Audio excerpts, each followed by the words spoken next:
Добро пожаловать в мой канал. L'Union africaine (UEA) a condamné vendredi les remarques blessantes et dérangeantes du président américain Donald Trump à l'encontre de plusieurs nations africaines et de Haïti, qu'il a qualifié la veille de pays « trou à merde » dans des propos rapportés par des médias.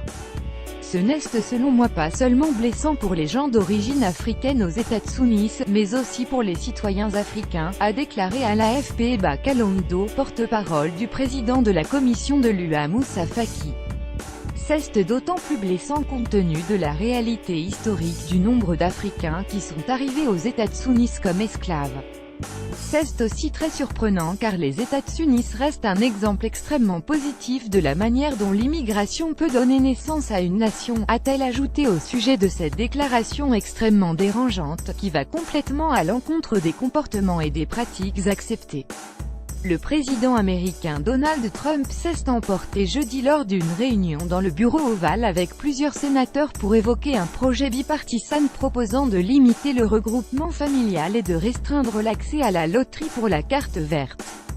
En échange, l'accord permettrait d'éviter l'expulsion de milliers de jeunes, souvent arrivés enfants aux États-Unis. Pourquoi est-ce que toutes ces personnes issues de pays de merde viennent ici, a demandé le président Trump, selon le Washington Post, qui cite plusieurs sources anonymes assurant que le président faisait référence à des pays d'Afrique ainsi qu'à Haïti et au Salvador. Ces propos ont également été rapportés par le New York Times, qui cite des participants non identifiés à la réunion. Vendredi, M.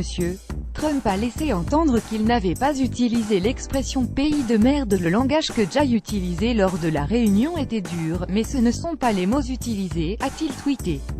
Interrogé sur le caractère raciste ou non de ces remarques, Madame Kalondo a répondu « oui, elles le sont clairement ». Elle a toutefois souligné que les États-Unis d'Amérique sont un grand pays, un pays qui représente bien plus qu'un seul homme ou une déclaration. Newsletter Info. Recevez chaque matin l'essentiel de l'actualité. Aucun ne plus affiché multiplié par